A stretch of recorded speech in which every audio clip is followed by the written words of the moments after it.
Nigel Farage doesn't care about anything but Nigel Farage. Was it last week he was saying, I'm going to support Trump, and now all of a sudden Trump is found guilty, so he's had to flip-flop from, I can't support this guy anymore. Well, it depends what is meant by support, doesn't it? I mean, Nigel Farage is not going to suddenly stand up and say he's voting for Biden or wants to vote for Biden, is he?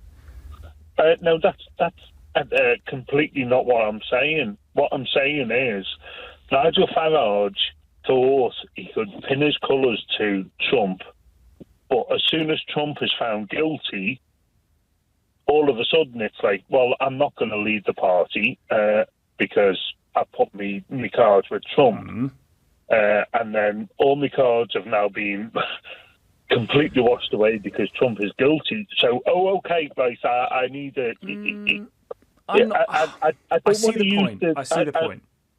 Okay, so the point is that all he is power and notoriety hungry. He doesn't care. He doesn't care about anything. He's exactly the same as Trump.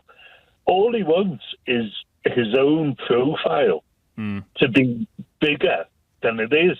So he'll hang his colours on any single opportunity that will increase his profile. You've stolen my thunder about Donald Trump.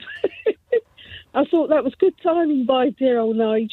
That he's changed his mind, not going to America to support Donald Trump in his campaign to be the president, because he's now been said he was a criminal. So Nigel Farage probably doesn't want to be involved with that with Trump anymore because of that. And it's nice timing, isn't it? It's nice timing for him to make this speech. Timing because of what's happened in America, but what about timing of the political situation in the UK, Cheryl? Is he someone you'd like to vote for? No. No, right. No way. But he's this is his 8th attempt at becoming an MP, so it'll be interesting to know if he gets it or not. I'm really chuffed to hear that he's standing. I agree with his manifesto completely. I've actually taken the trouble to sit and read their pamphlet, which is the only one I've seen, I must add. But it's come through your door, has it? No, it was in a little cafe in Walton, and they had lots of them. I see. So they're already out there in force. Whiz down, Cafe 14, if anyone wants one. and Peter, you're chuffed because you want to be able to vote for him. I do, and I do agree with what he's saying. And I think this is an immigration election. And, I just fed up with what this government has allowed. And this once great nation is now having to suffer. Suffering in what way? Well, in as much as we're inundated with, I think it was 2.8 million people. I think his number was 2.4. Or whatever. It's near enough. I personally am just horrified of what's happening. And all these extra people, they've all got to be nursed. They've all got to go into hospital. They've all got to see doctors. Their kids have all got to go to school, etc., etc. And I think someone said that we're having to build a new house every 2 minutes to house the immigrants. What's the answer? The answer is either you build those homes because you want the people who are coming into this country legally, in the vast overwhelming majority of cases, to come into this country legally. The government has allowed those people to come in legally. Either you build the houses, the responsibility of the politicians, or you say we have a cap on the number of people who can come. I think that we should cap it. And who makes that judgment about how many people should come? I'd be only too pleased to apply for the job.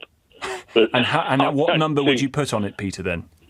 A lot less than it is at the moment. And how would you come to the number that you arrive at? What things would you look at to determine that number? Well, I would look at the health service, and I must confess that the people from abroad that have come in are doing a bloody good job. They are. So you would allow people to come in to do those jobs on those visas from overseas?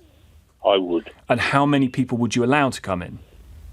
I don't really know the numbers. I've never considered it. But if you a lot less than it is today. Sure. But if the circumstances of the NHS required more people to work in those jobs, we've got to have more nurses, we've got to have more social care workers, we've got to have more doctors. We've not had an NHS workforce plan since 1945 in this country. If the NHS workforce dictate that they need people from overseas to come in greater numbers than your cap had allowed, Peter, would you increase that number?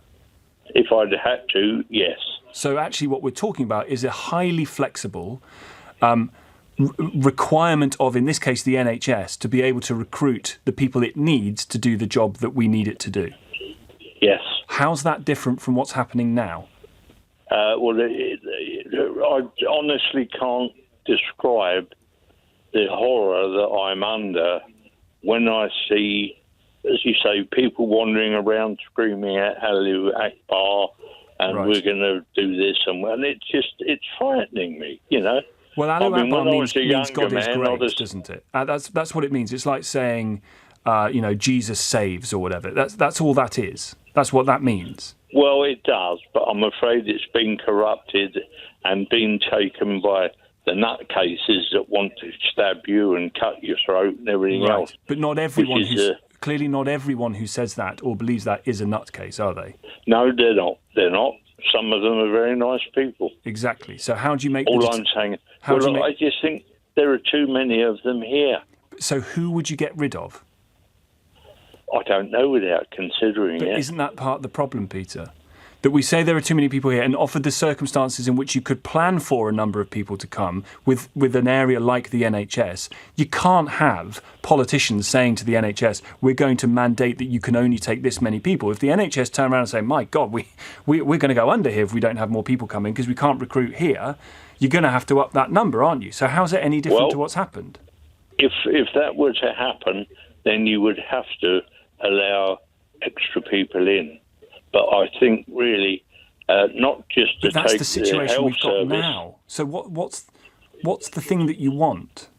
I don't know. I'm going to leave it to Nigel Farage. I'm very happy that he's standing just because I think that he's an excellent campaigner and he will do a good job at removing even more votes away from the Tories and cost them seats. Well, I think this is the Tory nightmare writ large, actually, because the first part of the first week or so of this election campaign has seen Rishi Sunak campaign in the safest, apparently the safest of safe Tory seats, including today in Henley, and announce policies that seem to appeal to the Tory base: national service, pensioner tax rebate, and the rest of it.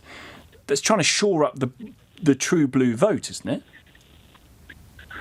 It is, but I think that the Tories are going to get absolutely punished, and I think a lot of them, I think there's a certain type of Tory voter who will now be attracted to reform because Nigel's going to be having a more prominent role in it.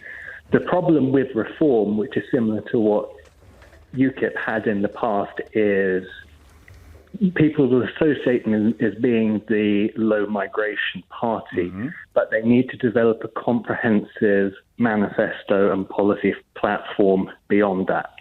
And generally projects that Nigel Farage has associated himself with have always struggled with that. Becoming a more professional party, attracting more professional candidates who don't have, horrible past. Oh, and they have some very colourful, shall we put it like that, people who have been standing for them, who have been stood down because of the things, the absolute madness, racist nonsense